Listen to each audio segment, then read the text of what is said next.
All right, if the children will come up.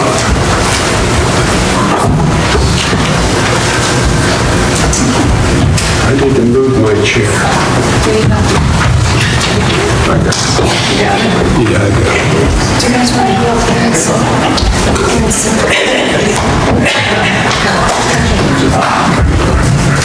Gather around.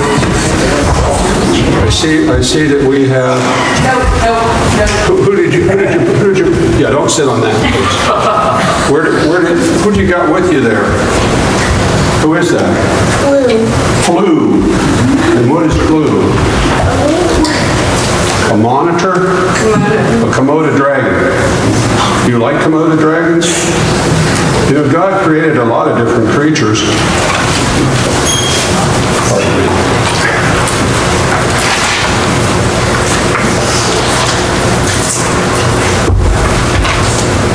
How's that?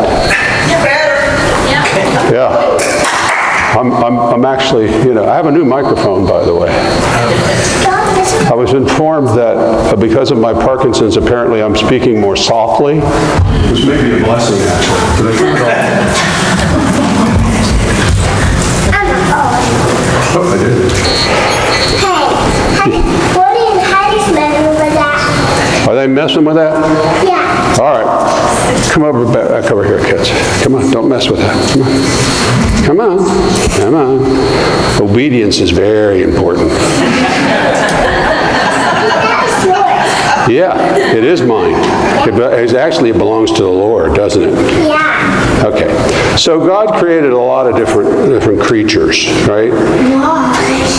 Because he wanted to fill the earth with things that would be interesting and useful and things that would bring praise to him. Aren't there beautiful animals in the world? What's the most beautiful animal in the world? What do you think? Where's those? Huh? Where's those? Do you like giraffes? They're tall. And then we have the tiniest little insects. And sometimes an insect will bite you. All right, here's the thing. Yes, a tick. But the creation of God, all of the things that he has made, including you, are so wondrous. So when you go out and you take a walk or you just ponder the world, think about all of the different things that there are, all of the different animals, all the different plants, beautiful flowers, cactuses, and they grow just about anywhere, right? Okay, we're going to go with Miss Debbie today. Grandma to some. Mama, I don't know, you grandma or mama? Grandma. Grandma. All right, you go with Miss Debbie. That's my favorite part of the whole week.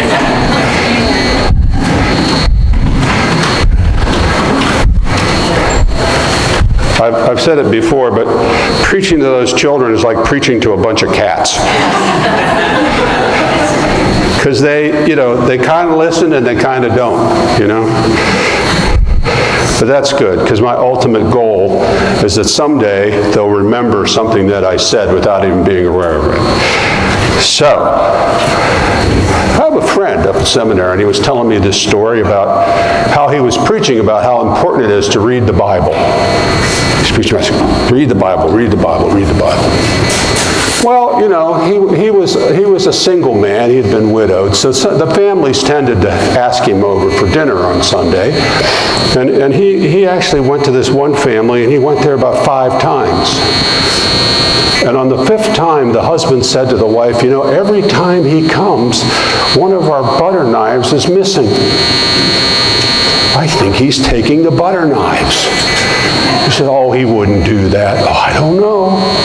They keep missing. So that Sunday, the husband put a mark on the butter knife that the pastor was using. And sure enough, after he left, it was gone. The big mystery of the missing knives. So now the man is very upset. So he goes to see the pastor. He says, Pastor, I don't know what to say, but you've been taking our butter knives every time you come over.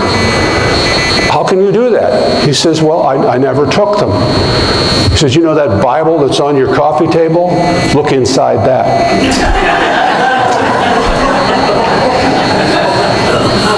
Busted. Right? Yeah, okay. You got to thank Debbie for that one.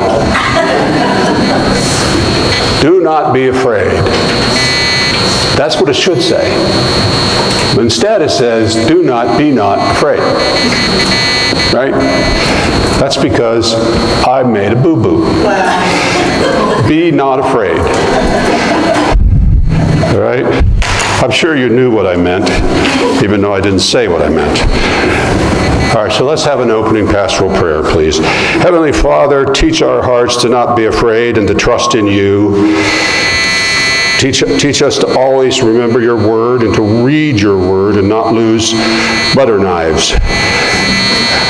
And teach us to commune with one another and to share and to study your word daily so that we might know that you are God. Amen. Now, this sermon is going to include some slides. You'll see why in a little bit. But I'm basically going to be talking about fear. First of all, that's the trouble, fear. And the solution to that trouble is God. Right? Fear and God. We shouldn't be afraid because we have God. All right, so we're going to consider the book of Matthew, chapter 8. And I want to put it into context for you, so I'm going to go through the general nature of the various sections and the movements, as we call them, of this book, one of which is about fear and God. But it starts off with Jesus healing a man with leprosy.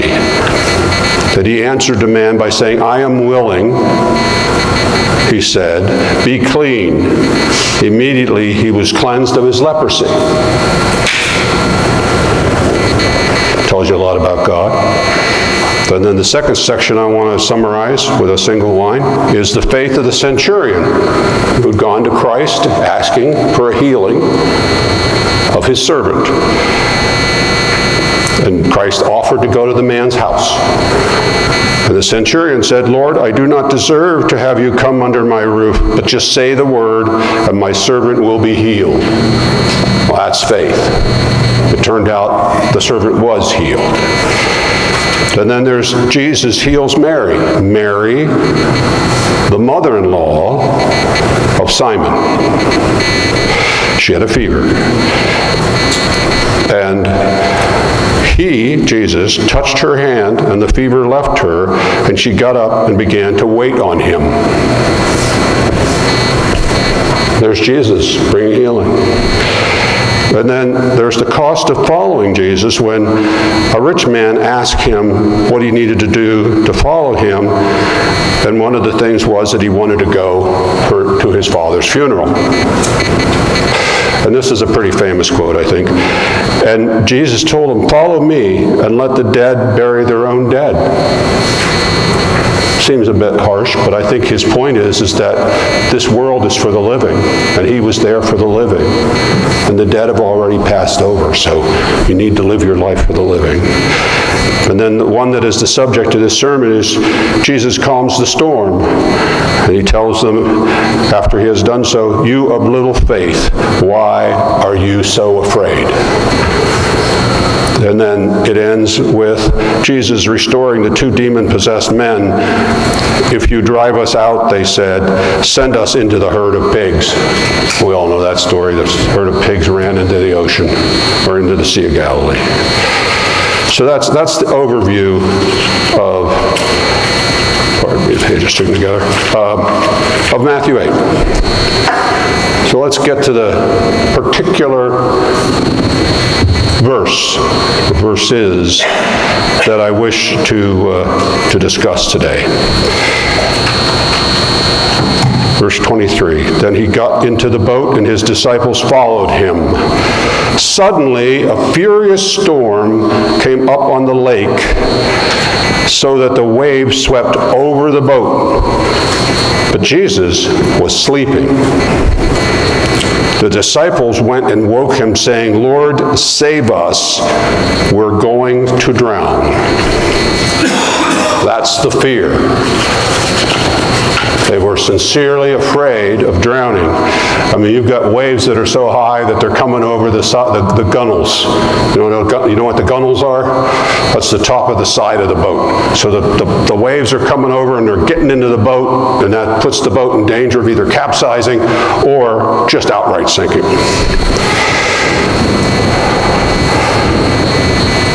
So when they awoke him, Jesus replied, you of little faith, why are you so afraid?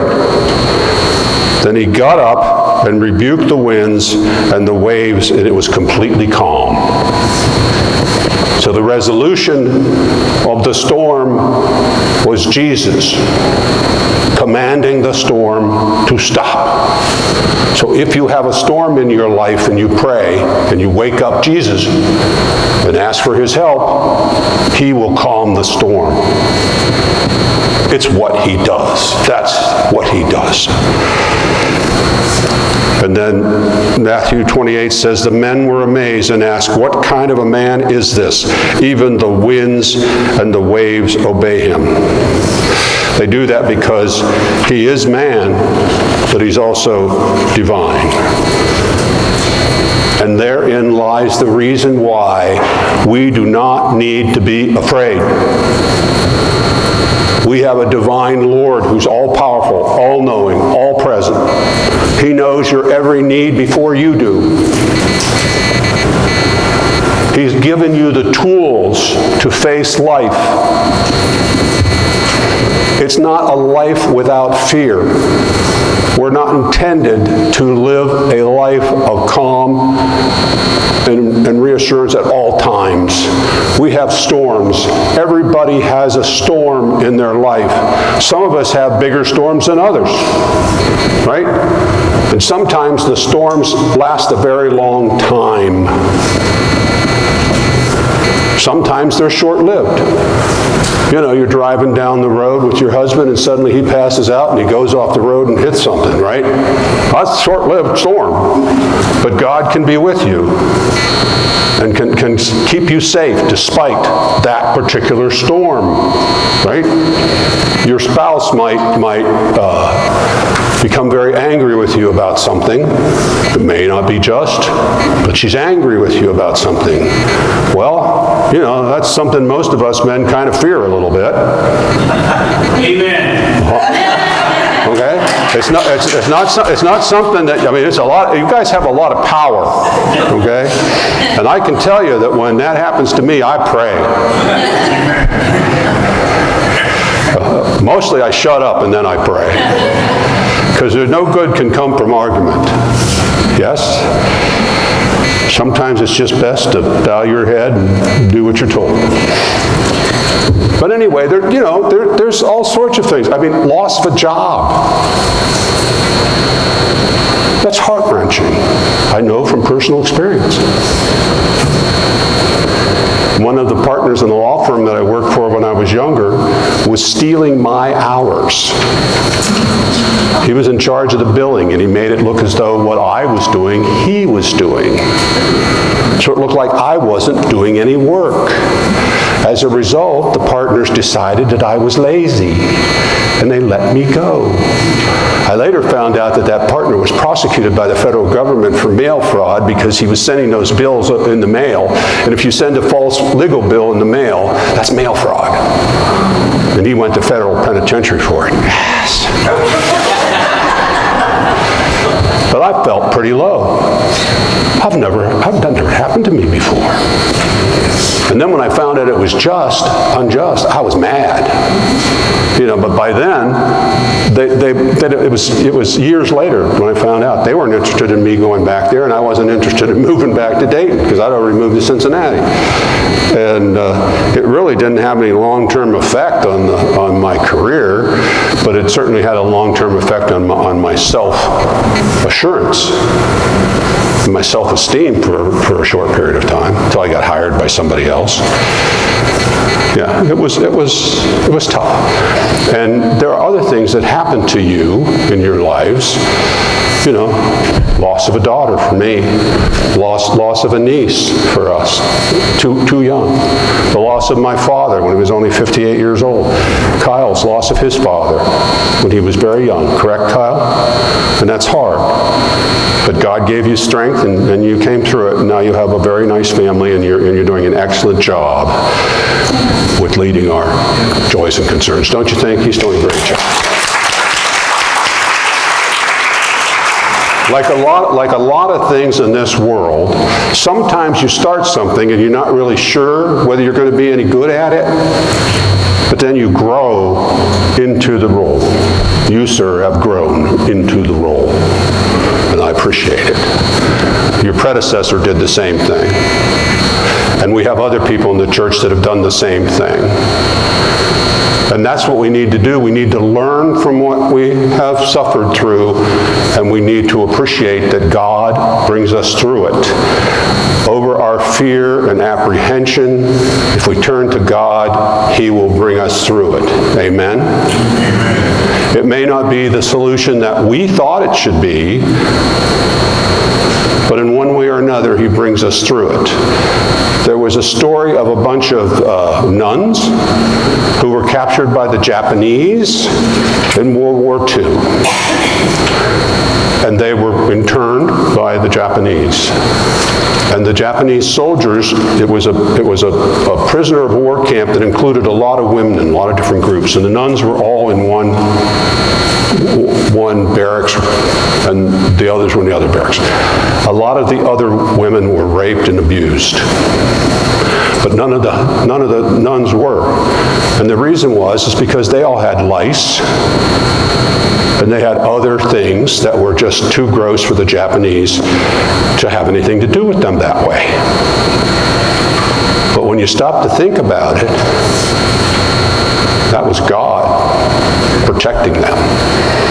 And the ones that survived it said that that's what it was. They understood that that's what it was. So sometimes something that appears to be something that is bad actually is God protecting you. You know, you ever wonder whether you forgot something, you go back into the house and you get it and you're aggravated because you forgot it and now you're going to leave later than you wanted to. Maybe if you'd have left when you wanted to, you would have been in an accident. Gesundheit. We do not know what waits around the next corner. Correct? But we do know this, that God will be with us wherever we go. Amen? Now, I try not to talk about myself too much. Okay? But some topics just touch my heart and my own experience, and I need to share it. And I've shared this story before, but I decided today that I would give you more details and perhaps a deeper understanding of exactly what happened. Okay? So this is my attempt to explain the helicopter accident. Okay? This is a Sea King. It's a naval helicopter for ship to ship or shore to ship, but it is a big helicopter. And your pastor, as a naval officer, was sitting back here. Okay? These are the two pilots. This is the door, and I was seated back in the back corner, as far back as I could be. Not because that's where I wanted to be, but that's just was coincidence, happenstance. Okay, so, where were we? I don't know how familiar you are with the Indian Ocean, but this is the Indian Ocean. And you can see the Arabian Gulf. You can see Yemen. And you can see Somalia. Somalia was a bad place then. They were doing very bad things. This is in 2002. Okay? So this ship with 18 Arabic speakers that knew how to listen in on radios was off the coast of Somalia listening in and feeding intelligence. Okay? So they were pretty close to shore. Anyway, we sailed as close as we could to the ship. But because of the urgency of the need for us to be there, we got into that helicopter from an oiler that we had taken for 4 days to get close. And now the helicopter had non-reciprocal fuel. Y'all know what that means?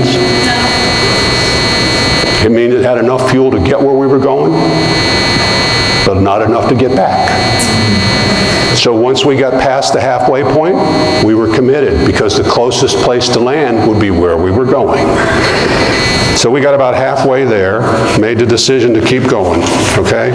But when we got over the ship,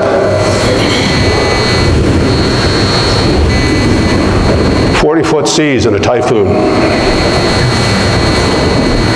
Winds are going one way, waves are going another way. This is a very bad situation for the ship, dangerous for the ship, and dangerous for the helicopter that wants to land on that ship. Because that ship is bobbing all over the place, and it's not bobbing regularly. Pitch, roll, and yaw is what we call it. Pitch, roll, and yaw. It is moving in every direction possible. It's going like this, going like this. Basically twisty-turny, right? Like this. So it's bobbing all over the place. Very dangerous circumstance. Now, what kind of a ship was it? It was a destroyer. Not this exact one, but they're either 500 or 600 feet long. Not very big. Big ocean, small ship, bobbing all over the place, right? And they're not built flat. They're built like this for speed. So now they're really yawing.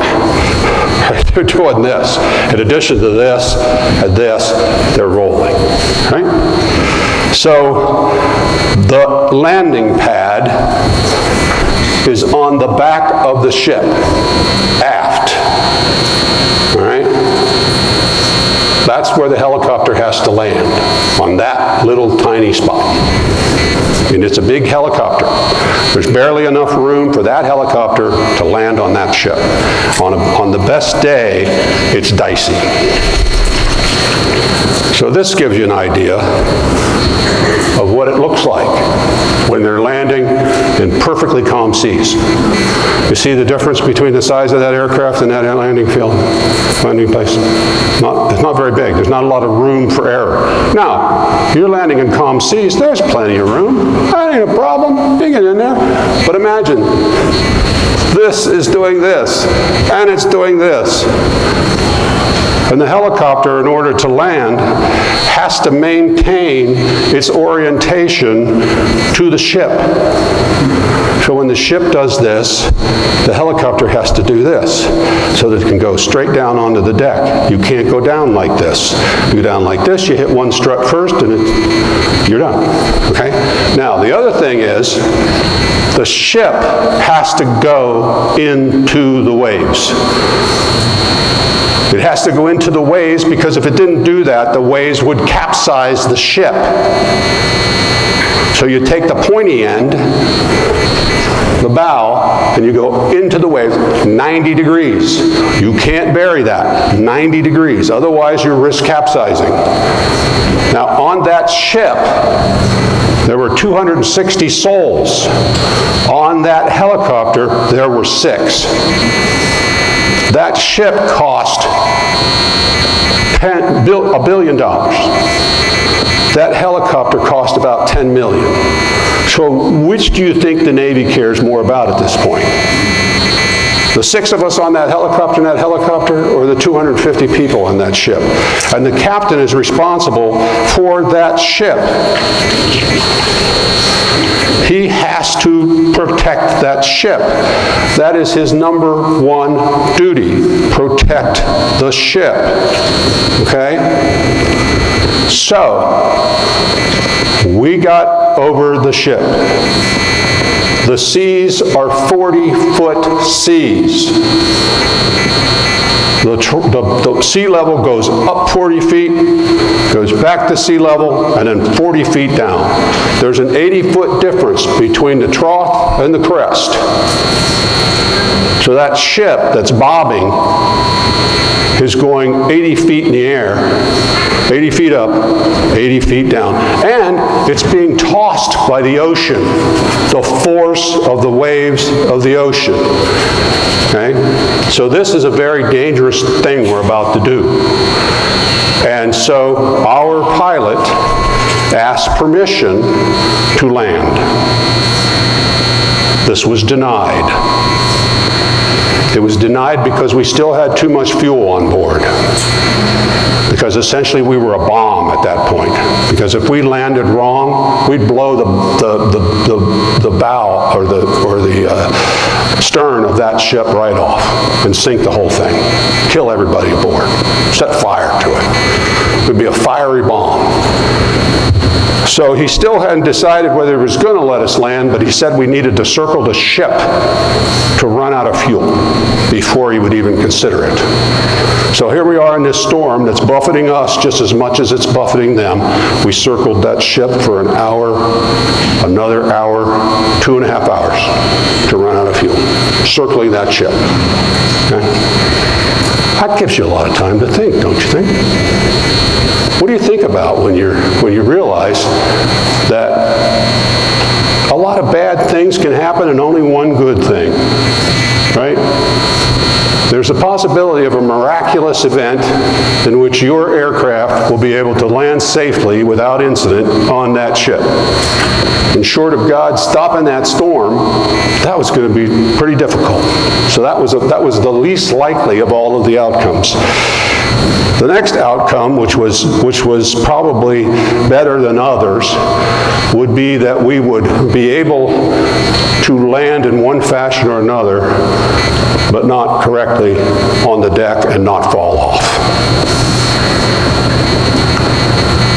And that we would not catch on fire, because it catching on fire, despite the fact that we don't have much fuel, we wouldn't be a bomb, but we'd still be burnable, and it could kill us all. The other possibility, of course, is, as I said, we might have rolled off the deck. Once we landed, we might have gone overboard. And the final one is that the captain might have said, no, you cannot land. You must ditch in the ocean.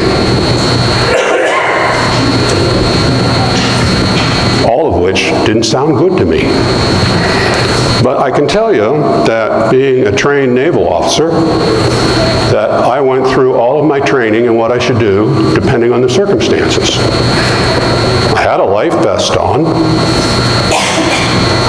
I had a device right here that if I was in a fire, I could put a mask on over my head, that I could breathe through that and not inhale the smoke.